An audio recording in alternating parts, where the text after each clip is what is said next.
کے اور روزگار کا ایک ذریعہ تھا، وہ راستہ آپ نے ان قوموں پر بند کیا۔ بہانہ کیا ہے کہ اسمگلنگ ہو رہا ہے اور دہشت گرد آ رہے ہیں، میں نے دلیل دے دیا۔ اب جب پرو پاکستان حکومت آئی افغانستان میں، آج بھی پورے افغانستان میں ہندوستان کا ایک قونصل خانہ بھی نہیں ہے، اور اشرف غنی اور کرزی کی حکومت میں 16 قونصل خانے تھے، پھر بھی بارڈر بند نہیں تھا۔ اس زمانے میں جتنی بم دھماکے ہو رہے تھے، ایک دھماکے میں 300 لوگ شہید ہو جاتے تھے۔ صرف سول اسپتال کوئٹہ میں دھماکہ ہوا، 100 کے قریب وہ کلا شہید ہوئے۔ اس کی 10% دہشت گردی نہیں ہوئی ہے، لیکن آپ نے اس زمانے میں بارڈر بند نہیں کیا۔ کیوں؟ اس وقت افغانستان میں رول اور کردار اور حکومت امریکہ کی چھتری میں تھی۔ امریکہ کی پالیسی یہ تھی کہ بچوں افغانستان کے خلاف نہ بمبار کرنا ہے نہ منہ کھولنا ہے، آپ اس کے پٹھو ہیں۔ آج جب ٹرمپ نے مطالبہ کہا کہ مجھے بگرام ایئر بیس دے، افغانوں نے انکار کیا، آپ نے 72 گھنٹے کے اندر افغانستان پر حملہ کیا۔ میں کیا سچ کہوں؟ اگر میں بات کروں سچ کہوں تو اور زلزلہ آئے گا۔ آج آپ نے بارڈر بند کیا ان لوگوں پر۔ جب آپ نے روزگار کا راستہ بند کیا جو بارڈر سے متعلق تھا، تفتان سے، واشک سے، پنجگور سے، چمن سے، فلان سے، آپ نے یہ راستہ بند کیا ان بیچاروں، ان غریبوں، ان مظلوموں پر، یہ کیا کرے؟ آپ کہتے ہیں کہ یہ سارے بلوچ مزاحمت کار بنے، یہ مارنگ بلوچ کے پاس سارے چلے گئے، یہ اعلیٰ نظر کے پاس چلے گئے، یہ تو آپ نے مجبور کیا۔ تمام راستے آپ نے اس پر بند کیے۔ آپ جا کے چین میں سنکیانگ میں دیکھیے، سنکیانگ پسماندہ صوبہ تھا، پسماندہ صوبہ تھا، اور اکثریت وہاں مسلمانوں کی ہے۔ جیسے بلوچستان چاروں صوبوں میں پسماندہ صوبہ ہے، لیکن اکثریت یہاں بلوچ اور پشتون کی ہے۔ آپ جا کے چین سے تو سبق سیکھیے، دیرینہ دوست ہے آپ کا، انہوں نے سنکیانگ کو آباد کیا، اس ذخائر کو جو زمین میں تھے اس کو یوٹیلائز کیا، اس سنکیانگ سے آج گوادر تک سی پیک بن رہا ہے۔ انہوں نے ان مسلمانوں کو آباد کیا، دنیا کی نعمتیں دی، ورنہ ادھر علیحدگی کی تحریکیں چل رہی تھی۔ لیکن بلوچستان سونا ہے، گیس بلوچستان کی سرزمین میں ہے، گوادر اور پسنی بلوچستان کی سرزمین پر ہے۔ آج اگر سی پیک بن رہا ہے تو یہ تو گوادر کی برکت ہے۔ اگر آپ کی بس میں ہوتا تو یہ گوادر آپ پنڈی لے جاتے، نہیں لے جا سکتے۔ تو جب گوادر بلوچستان کا ہے، بلوچستان کی ساحل ہے، پسنی بلوچستان کی ساحل ہے، ان کی وسائل ہے، معدنیات میری ملکیت ہے، آئیے بین الاقوامی قانون کے تحت بات کریں گے۔ پاکستان کی کانسٹیٹیوشن سن 1973 کی آئین کے مطابق بات کریں گے۔ بدماشی ہم نہ کر سکتے ہیں، ہم بدماشی کریں گے۔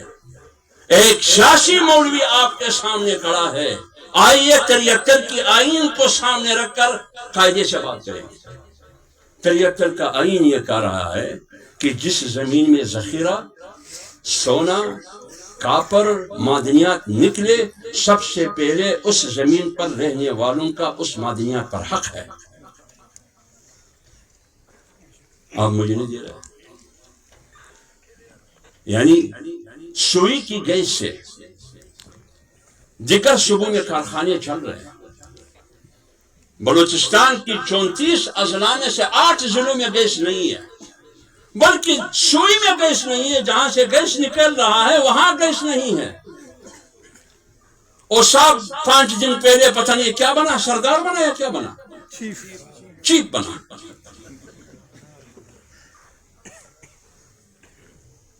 میرا دوست بھی ہے، پھر ناراض ہو جائے گا۔ گیس ہمیں نہیں مل رہا ہے، جن اضلاع کو ملا ہے وہاں گیس ہے، کلات کو ملا ہے گیس، گیس نہیں ہے، چاغی میں نہیں ہے، جب ڈیرا بکھٹی اور سوئی میں نہیں ہے تو چاندی کو کہاں سے ملے گا؟ خاک ملے گا آپ کو؟ سی پیک گوادر کی وجہ سے بن رہا ہے. $70 ارب چائنا آپ کو دے رہا ہے. $70 ارب. جب چائنا آپ کو $70 ارب دے رہا ہے تو آپ مجھے بتا ٹھنڈا دے دیا.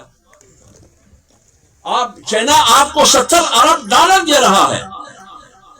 بلوچستان کو $70 ارب میں سے کتنا مل رہا ہے؟ بتاؤ. میں ایک اور بات آپ کو کہوں گا.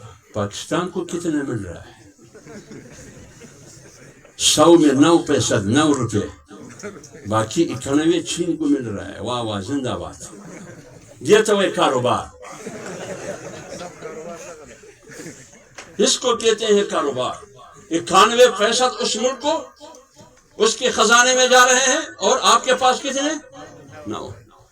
یہ جو پچھلے دن کیا ہے انہوں نے بیچا 100 ارب 135 ارب 135 ارب. کہیں میں نے 135 کروڑ کی بات کی تھی. نہیں، ہم پیسوں کی گنتی سے تھوڑا نابلد ہے، تو اس لیے کبھی 135 کروڑ بن جاتا ہے، کبھی 135 لاکھ بن جاتے ہیں. 135 ارب پیائیے بیچ دیا. اب مزے کی بات تو یہ ہے کہ 135 ارب روپے پر پیائیے بیچ دیا. 135 ارب میں سے 125 ارب اسی کمپنی کو واپس ملے گی جس نے پیائیے خریدا ہے.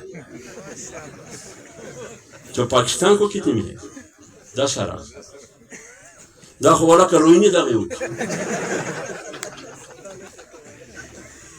پکور کیے ورونی دا کور سامان خرسی والا کا پمنجا پیسے خرسی دون خو خرسی چوی پڑے خبران سی. 135 ارب روپے پیائیے بیچ رہا ہے اور پاکستان کو کتنا مل رہا ہے؟ 10 ارب. 125 ارب واپس اسی کمپنی کو جا رہا ہے. اب کمپنی کس کی ہے؟ اس میں شیئر کس کا ہے؟ ہاتھ مت لگاؤ، زبان بھی مت لگاؤ. وہ نواب اسلم رسانی نے ٹھیک کہا ہے کہ ہم خدا سے اتنا نہیں ڈرتے جتنے ان یاروں سے ڈرتے ہیں. کسی نے پوچھا کیوں؟ کہتے ہیں خدا غفور الرحیم ہے، اس کی پیرس میں غفور الرحیم بھی نہیں ہے.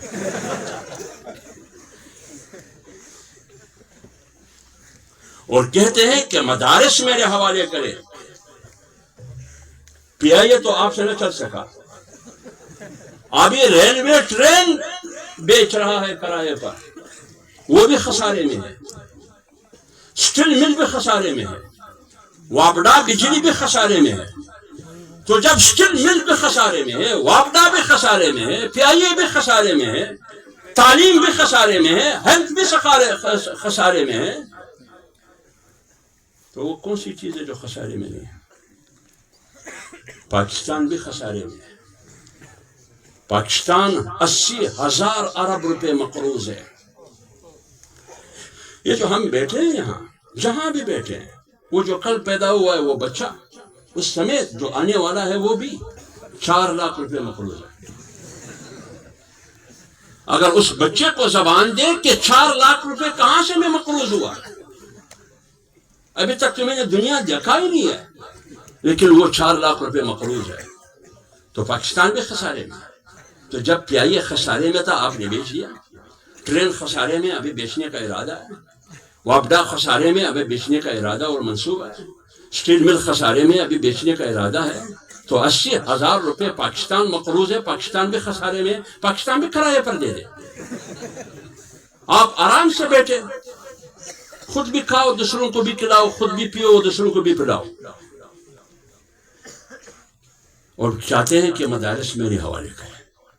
تو جب آپ نے 78 سال میں ملک نہ چلا سکے، آپ نے لوگوں کا معاشی قتل عام کیا ہے، روزگار لوگوں کو نہیں دے سکتے، بارڈر تم نے بند کیا ہے، روزگار کے دروازے بند کیے ہیں. مقصد یہ ہے کہ اسمگلنگ کا راستہ روکنا ہے. ان بیچاروں کو اگر پتہ نہیں ہے، مجھے تو پتہ ہے، مجھے پتہ ہے، آج بھی پہلے سے زیادہ اسمگلنگ ہو رہی ہے. آج بھی پہلے سے زیادہ اسمگلنگ ہو رہی ہے. اور دہشت گرد بھی آ رہے ہیں، باڑ بھی لگایا، خفیہ کیمرے بھی لگائے، ہر جگہ پر چیک پوسٹ بھی ہے، 10-10 کلومیٹر 5 کلومیٹر پر، پھر بھی دہشت گرد آ رہے. یہ کون کر رہا ہے؟ کبھی کہتے ہیں